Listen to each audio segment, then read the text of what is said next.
நாகை அருகே கடல் சீற்றத்துடன் காணப்படுவதால் மீனவ குடியிருப்புக்குள் கடல் நீர் புகும் அபாயம் ஏற்பட்டுள்ளது.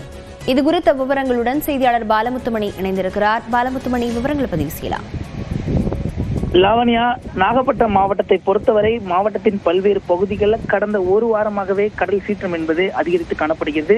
குறிப்பாக அந்த வங்கக்கடலில் ஏற்பட்ட குறைந்த காற்றழுத்த தாழ்வு நிலை காரணமாக கடற்கரை ஓரங்களில் கடல் சீற்றம் அதிகமாக இருக்கும். அது மட்டும் இல்லாமல் கடல் காற்றின் வேகம் காரணமாக மீனவர்கள் கடலுக்கு செல்லக்கூடாது என மீன்வளத்துறை சார்பில் எச்சரிக்கை விடுக்கப்பட்டுள்ள சூழல்ல மீனவர்கள் பாதுகாப்பாக கடற்கரை ஓரங்களில் படகுகளை கட்டி பாதுகாத்து வருகின்றனர். இந்த நிலையில் நாகப்பட்டினம் மாவட்டத்திற்குட்பட்ட அக்கரைப்பேட்டை ஊராட்சி கல்லாறு பகுதிகளில் கடல் அரிப்பு காரணமாக அந்த கடல் நீரானது உட்புக துவங்கியுள்ளது. இதனால் அப்பகுதி மீனவர்கள் கடும் சிரமத்திற்கு ஆளாக்கி வருகிறார்கள் என்றேதான் கூற வேண்டும். கிட்டத்தட்ட 500க்கும் மேற்பட்ட மீனவ குடும்பத்தினர் வசித்து வரும் சூழல்ல 100க்கும் மேற்பட்ட பைபர் படகு மூலமாக இங்கிருந்து கடலில் மீன் பிடித்து வாழ்வாதாரத்தை ஈட்டி வருகிறார்கள். இந்த சூழல்ல கடல் சீற்றம் காரணமாக கடல் அரிப்பு ஏற்பட்டு கடலில் குடியிருப்புக்குள் புகும் அபாயம் உள்ளது. அதாவது கிட்டத்தட்ட 10 ஆண்டுகளுக்கு முன்பு அந்த கடற்கரை ஓரம் கொட்டப்பட்ட அந்த கற்களை தாண்டி தற்பொழுது அந்த கடல் நீரானது உட்புகுந்து வருகிறது.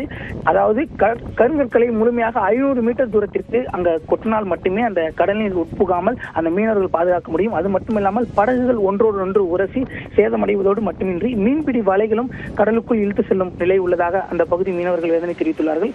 ஆகவே அரசு போர்க்கால அடிப்படையில் கருங்கற்களை முழுமையாக கொட்டி கடலில் உட்புகாத வகையில் நடவடிக்கை எடுக்க வேண்டும். மேலும் மண்ணரிப்பு காரணமாக அந்த மீன் வளமும் பாதிக்கப்படுவதோடு மட்டுமின்றி அந்த கிராமப்புறங்கள் கிட்டத்தட்ட ஒரு 100 மீட்டர் தூரத்திலேயே அந்த மக்கள் வசிப்பதால் உடனடியாக அரசு உரிய நடவடிக்கை எடுக்க வேண்டும் என்பதுதான் அப்பகுதி மீனவர்களோட கோரிக்கையாக உள்ளது. லாவண்யா, விவரங்களுக்கு நன்றி பாலமுத்துமணி.